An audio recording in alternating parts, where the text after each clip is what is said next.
Moving on. ప్రపంచ పర్యాటకులను సైతం మంత్రముగ్ధులను చేసే విశాఖ సాగర తీరం మ్యూజియాలకు కేర్ ఆఫ్ అడ్రస్గా మారుతోంది.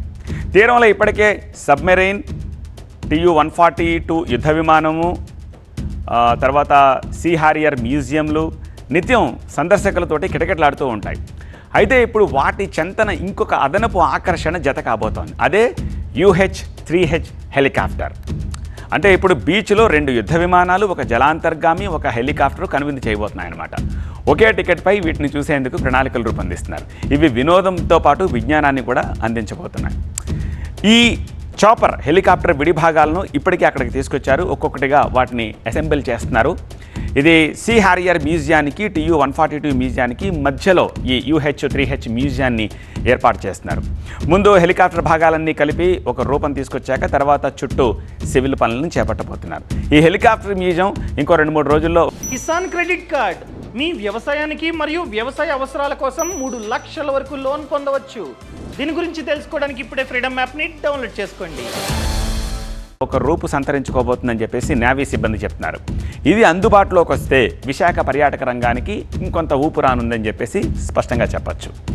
భారత నౌకాదళంలో ఈ హెలికాప్టర్కు ఎంతో ప్రత్యేకత ఉంది. ఎన్నో స్పెషల్ ఆపరేషన్లను నిర్వహించడంతో పాటు పరిశోధనాత్మక సంరక్షణ చర్యలను చేపట్టింది. ముఖ్యంగా సముద్ర జలాల్లో ఎంతో ప్రత్యేకంగా పనిచేసింది. ఇది ప్రకృతి విపత్తుల సమయాల్లో బాధితుల్ని రక్షించడంలో కీలకంగా వ్యవహరించింది ఈ చాపర్.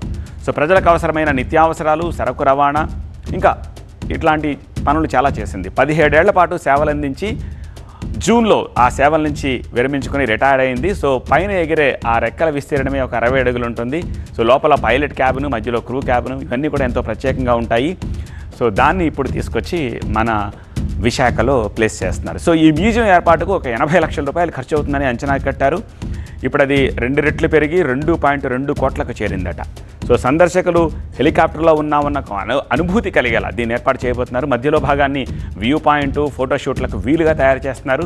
లోపల ఫోటోలు తీసుకునేలాగా తీర్చిదిద్దారు. విడి భాగాలు వాటి ప్రత్యేకతను తెలిపేలాగా, నాలెడ్జ్ లాగా ఇచ్చేలాగా ఏర్పాట్లు చేస్తున్నారు. సో వీటన్నిటికీ సంబంధించిన డీటెయిల్స్ అందించేందుకు మా ప్రతినిధి ఖాజా ప్రస్తుతం మనకి లైవ్లో సిద్ధంగా ఉన్నారు. ఖాజా, నా లెఫ్ట్ సైడ్లో ఇది సబ్మెరైన్ మ్యూజియం. ఇది చాలా కాలంగా ఇక్కడ సందర్శకులకు ప్రత్యేకంగా ఆకట్టుకొని ఇందులో ఉన్న గొప్పతనాలను అందరికీ చాటి చెప్తుంది. మరోవైపు ఇటువైపు ఏదైతే ఉందో ఈ ప్రాంతంలో TU-142 ఎయిర్ క్రాఫ్ట్ మ్యూజియంని కూడా పెట్టారు. ఇది కూడా సందర్శకులను ఆకట్టుకుంటూ తనలో ఉన్న గొప్పతనాన్ని, దేశభక్తిని చాటి చెప్తూ అందరిలో స్ఫూర్తి నింపుతుంది.